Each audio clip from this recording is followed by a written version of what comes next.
শান্তির বাজার শহরে প্রতিনিয়ত কোথাও না কোথাও চুরি সংঘটিত করে যাচ্ছে নিশি কুটুম্বের দল। এরই মধ্যে বৃহস্পতিবার রাত্রিবেলায় শান্তির বাজার শহরের প্রাণকেন্দ্রে অবস্থিত শান্তির বাজার মডেল দ্বাদশ শ্রেণী বিদ্যালয়ে চুরি সংঘটিত করে নিশি কুটুম্বের দল।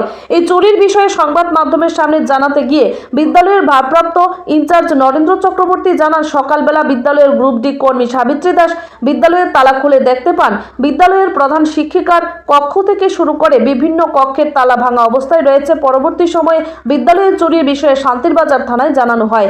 চুরির খবর পেয়ে পুলিশ ঘটনাস্থলে উপস্থিত হয়ে চুরির বিষয়ে তদন্তে নেমেছে। অপরদিকে বিদ্যালয়ের শিক্ষক সমর সরকার জানান, এই চুরিকাণ্ডে চোরের দল বিদ্যালয় থেকে সিসি ক্যামেরার হার্ড ডিস্ক নিয়ে গেছে। এই ধরনের চুরির পিছনে কি রহস্য লুকিয়ে রয়েছে তা নিয়ে প্রশ্নচিহ্ন রয়ে গেছে।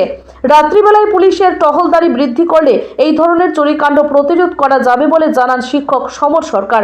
বিগত দিনেও এই বিদ্যালয়ে চুরিকাণ্ড ঘটেছিল। বিগত দিনের চুরিকাণ্ডে পুলিশ কাউকে আটক করতে পারেনি। এখন দেখার বিষয় চোরের দলকে আটক করতে কী প্রকার পদক্ষেপ গ্রহণ করে police. Bureau report, Tripura news Bangla. কি হয়েছে বলতে, সকালে আমাদের গ্রুপ দিয়ে এসে গেট খুলছে।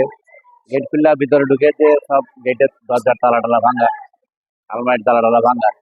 তো সঙ্গে সঙ্গে আমার কাছে ফোন লাগাইছে। তো যথারীতি আমরা আইলাম, আয়া দেখি সে ভাঙা। তো আমরা কর্তব্য আমাদের পিএসকে জানানো, পিএসকে জানাইলাম, আমাদের ভাইস চেয়ারম্যান পৌরসভা প্যানেলে জানাইলাম। তারপরে সবাই জানলো, এখন পিএস আইলো, দেখলো। তবে আমাদের সব আছে, ক্যামেরা ট্যামেরা আছে, কিন্তু ওই হার্ড ডিস্কটা নাই। তো আর এখন আলমারি থেকে টাকা পয়সা তো আমাদের কিছু নাই। হ্যাঁ, আলমারির যে কাগজপত্র আছে, এখন যার যার আলমারিটা প্রশাসন চাইয়া গেছে, এখন তারা দেখলে কইতে পারবো যে কি আছে বা কি নাই। হ্যাঁ, তো আরো আগেও একবার এরকম হয়েছে। হ্যাঁ, আবার ফের হইতেছে।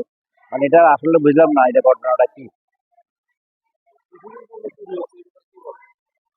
এটা তো অ্যাকচুয়ালি মানে কি, আমার মনে হয় যে এটা একটা শহর এলাকা, পৌরসভা শহর এলাকা। আমার মনে হয় রাত্রেবেলার যে নাইট ডিউটিটা থাকে, বিশেষ করে প্রশাসনের তরফ থেকে, এই ডিউটিটা মনে হয় একটু ভালো করে করলে আমার মনে হয় চুরিগুলি থেকে রক্ষা করা যায়। কারণ আমরা দেখি, হয়তো দেখি রাস্তাঘাটের অবশ্য রাত্রেবেলা দেখা যায় পুলিশ থাকে, কিন্তু পুলিশরা যদি টহল করে, যে স্কুল এলাকাতে বা অফিস এলাকাতে যদি দিনে দুই একবার, রাত্রে দুই একবার যদি টহল করে, তাহলে আমার মনে হয় এইটার থেকে হয়তো কিছু রক্ষা পাওয়া যায়। এছাড়া তো আর কিছু নাই, কারণ এখানে তো নাইট ডিউটির কোনো ব্যবস্থাও নাই।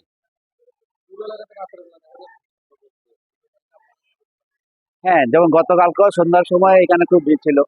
তো আমাদের গার্ড যে শান্তু, সেই সন্ধ্যার সময় কি জানি যাওয়া আসার মতো দেখছে, প্রচন্ড অবস্থা পোলাপাইনের। তখন সে নাকি পিএসএ ফোন করছিল।